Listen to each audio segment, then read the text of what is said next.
Alright folks, today is Sunday, February 17th, and I wanted to talk about the Fed's purchasing of the bonds. In the first month of 2013, January, the Treasury Department issued $47 billion worth of new Treasury bonds. The Federal Reserve purchased $51 billion worth of new Treasury bonds. That means the Federal Reserve is buying $4 billion more bonds than what the Treasury is issuing. That means they're buying everything that the Treasury is issuing, plus people who are smart enough to get out of these Treasury bonds before this whole dollar Treasury bond Ponzi scheme comes crashing down.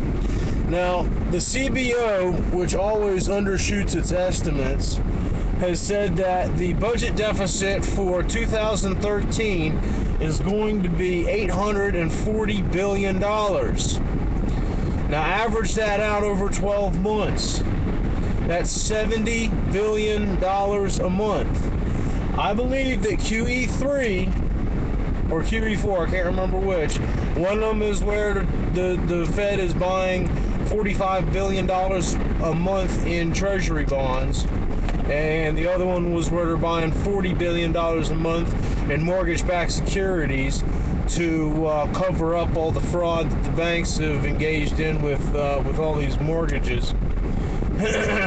So they can dump on the public's balance sheet, because they just passed a law a couple years ago saying that any losses that the Federal Reserve has goes on the backs of the people. Well, of course, we already knew all that, but they actually made a law saying that that's what it's going to be.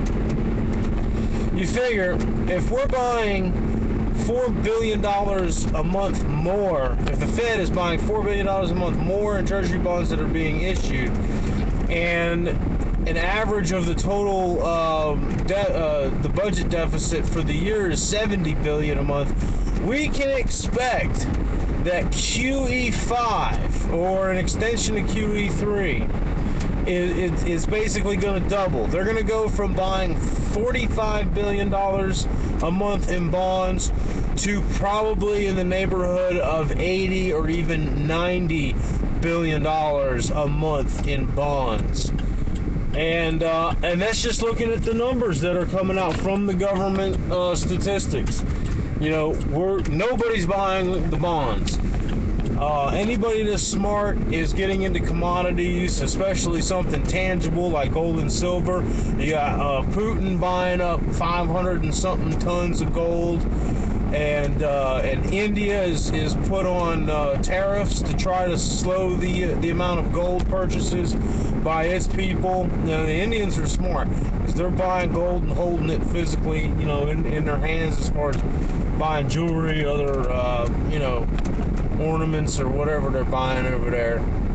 And of course, China's buying up as much gold as it can get its hands on.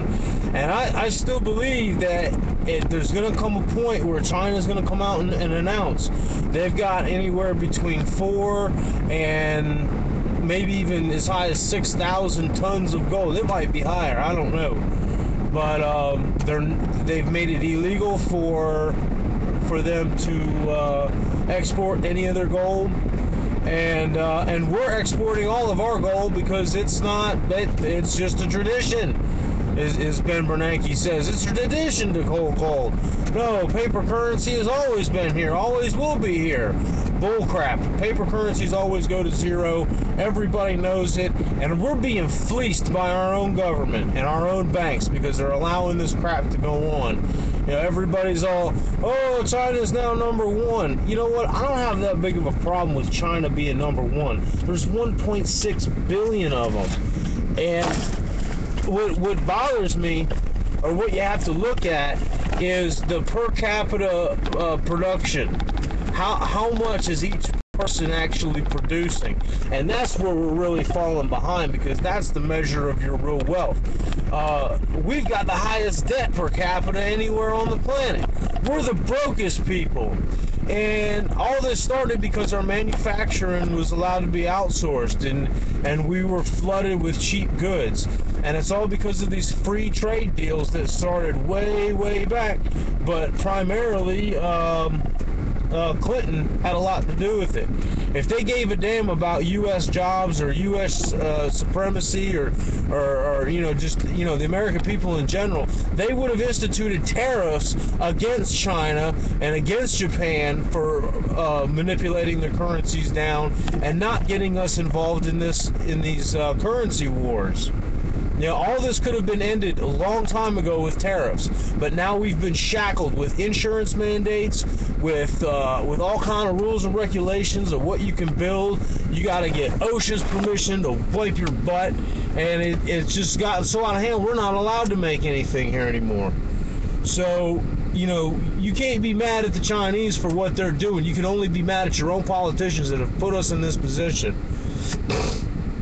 The best thing everybody can do is get out of these bonds, get out of the paper markets, get out of your stock market, and get into physical assets and start figuring out how we can locally produce food, fuel, and electricity. Because when the dollar crashes and gas prices are going to be the leading indicator.